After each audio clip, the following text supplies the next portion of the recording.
Hi and welcome back to my channel. Thank you very much for watching. My name is Sian. Please subscribe if you'd like to see more. There are loads and loads of different types of video on this channel. I'm sure you'll find something that you like. I've got my what I read in October for you, and this month I read 6 books. 6 books. That's because I went on holiday, and I always read more on holiday because I get an actual chance to just sit down and chill out and do nothing but read, basically, is the plan. So I'm going to crack on and show you what I read. I haven't got all the books with me because I donated some of them to the hotel library, but I took a video of them so I can show you what they were, and I will obviously tell you about them too. The first book I read this month is called Thanks for the Memories by Cecelia Ahern, and it's about a woman called Joyce who has this awful accident. And so the book kind of begins with this accident, and when she comes home from the hospital, she remembers things she's never known before, if that makes any sense. And she's kind of trying to piece together where she's found this information, but she also comes back from the hospital to kind of a marriage which isn't working. It's not how it used to be. It's not necessarily, maybe she didn't marry the right man. So it's kind of, she has this sort of turmoil that she didn't have before she went to hospital, and her life is different because of the accident. And then there's also a character called Justin, and he is living a life down in London, but he's travelling over to Ireland, which is where Joyce is, to teach there. So it's about kind of how the two of them are intertwined, how they meet, they keep meeting, and why they seem to know so much about each other, basically. And it's a really interesting book. I didn't enjoy it as much as I normally enjoy Cecelia Ahern books. I normally kind of devour them, and it was good. Apart from the fact that I kind of knew what was coming a few times, it is a good book.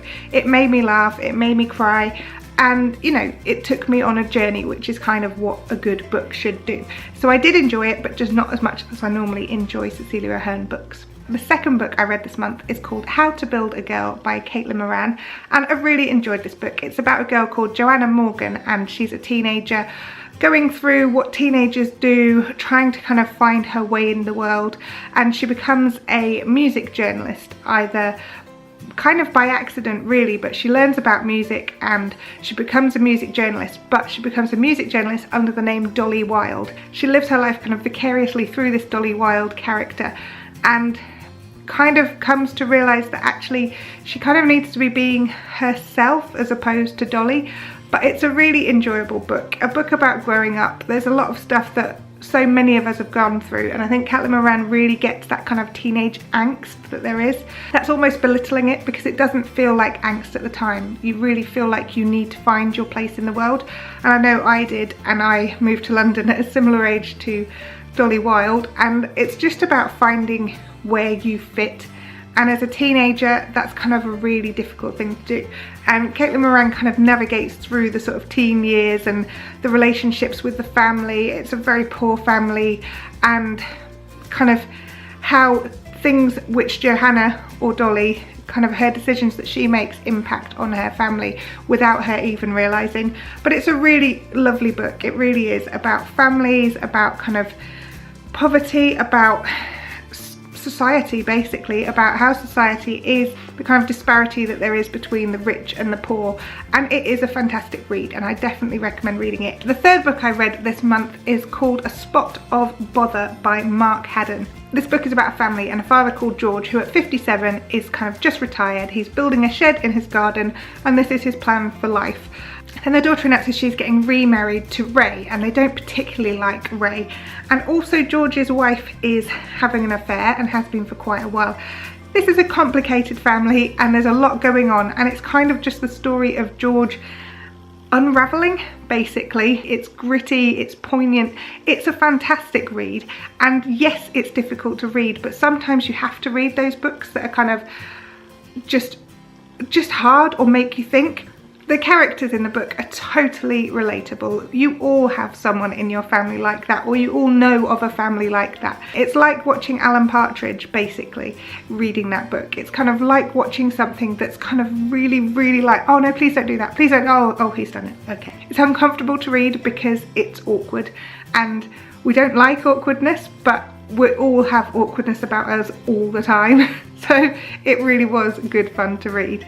The fourth book I read is called The Last Treasure Hunt by Jane Alexander, and this is a book that I picked up in the hotel library. It's about a guy called Campbell Johnson, and he's kind of at a point in his life where he's basically working in a pub, and his friends have all kind of gone off, started families, just sort of made something of their lives, and he's kind of struggling to find what his purpose is basically. He has a childhood friend called Eve Sadler who he used to go on holiday with every year, and had kind of a complicated relationship with even as a young child.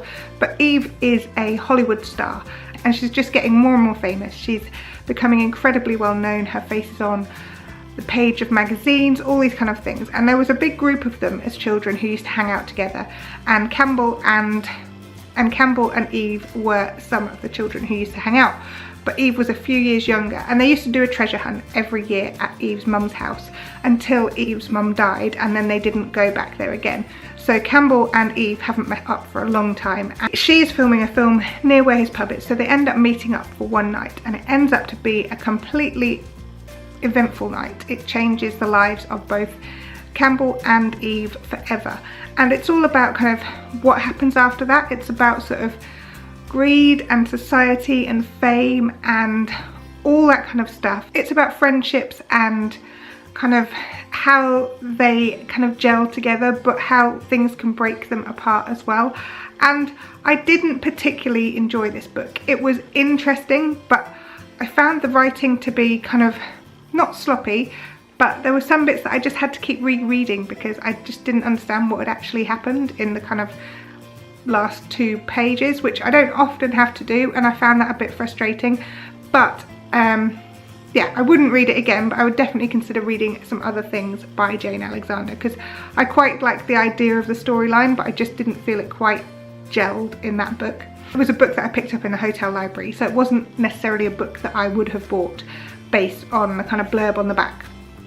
The fifth book I read is called The Life List, and this is by Laurie Nelson Spielman. And this was another book that I picked up in the hotel library, and it's about a girl called Brett Bullinger who has a very kind of influential mother and is set to inherit quite a lot. And when Brett's mother dies, she kind of goes to the solicitor's office, and the solicitor basically says to her, look, you have to meet these specifications before you can get your inheritance. And he hands her a list that she wrote when she was a teenage girl and had scrumpled up and thrown in the bin. And her mum has said to her that she has to meet all of the life goals that she set herself when she was a teenage child. Now obviously she thinks this is completely insane. So to start with, she was working at her mother's company, and she ends up not working for her mother's company and having to find a job, and having to kind of really reassess her life and work out what it is she wants from life. And she thought she was happy. She thought she was happy with the man that she was with. She thought she was happy in her job. She thought she had a fulfilling life. But the more she kind of tries to meet this list from her mum, the more she realizes that she doesn't. She's not happy, and she needs to change it. And so she has to change it because of her mum's list if she wants to get her inheritance. Obviously she doesn't have to change it if she doesn't want to get her inheritance. But it's a really, really enjoyable book, and I absolutely loved this book. It was just something about the character Brett that would just kind of resonated with me, I guess. She was incredibly likeable. She was a really nice character, but she's kind of just got a bit lost in where she's going in life, and that just kind of struck a chord, I guess. But I really, really enjoyed reading it, and I would highly recommend it. And I'm going to go and check out Laurie Nelson Spielman and see if there are any other books that she's written that I could get my hands on. The sixth book I read this month is called The Couple Next Door, and it's by Shari Lapina, and I saw this in one of Jess McGlynn's book hauls, and I basically ended up buying 3 of the books that she'd bought on her book haul, and this was one of them, and I really enjoyed this. It's about a family who are friends with their neighbours and have been for a long time, since before the woman was pregnant. They have a small baby and they're going out for the night, and their babysitter cancels and they leave the baby at home, and they go next door to their neighbour's house and they take the baby monitor with them, and then when they go back after their night out, the baby is gone. And it's about trust.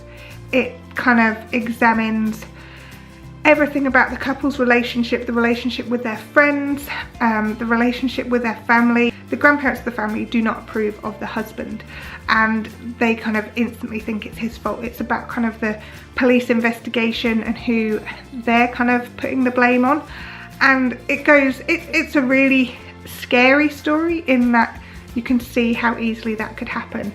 So it's just about kind of society as well, about how society judges this couple for having left their baby, which again you can totally kind of understand, but they don't know the kind of background or anything to do with that.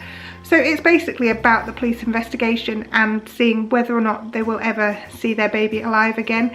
It's a twisty tale which gets your adrenaline going. It really kind of plucks at your heartstrings, especially as a mother. You kind of wishing and willing them to find the baby alive the whole way through, but it's a riveting read because it's got you turning the page just to find out what happens next and to find out if they do get their baby back. And no spoilers, I'm not telling you what happens. If you want to know, go get the book and read it. And that's it, 6 books this month, and I'm quite chuffed with that. I don't think I'll have anywhere near as many for November. Also kind of quite happy now that Vlogtober's over and I can sort of breathe a sigh of relief and learn about filming again, because I just don't seem to have had much time in October. So I really hope you've enjoyed this video. If you have, give us a thumbs up. Please let me know in the comments what you're reading, and if you've got this far, can you give me a high five in the comments? Please subscribe if you'd like to see more videos from me, and if you do subscribe, don't forget to click on the notification bell so you get an update when I upload a video. I will see you again soon. Alright, bye!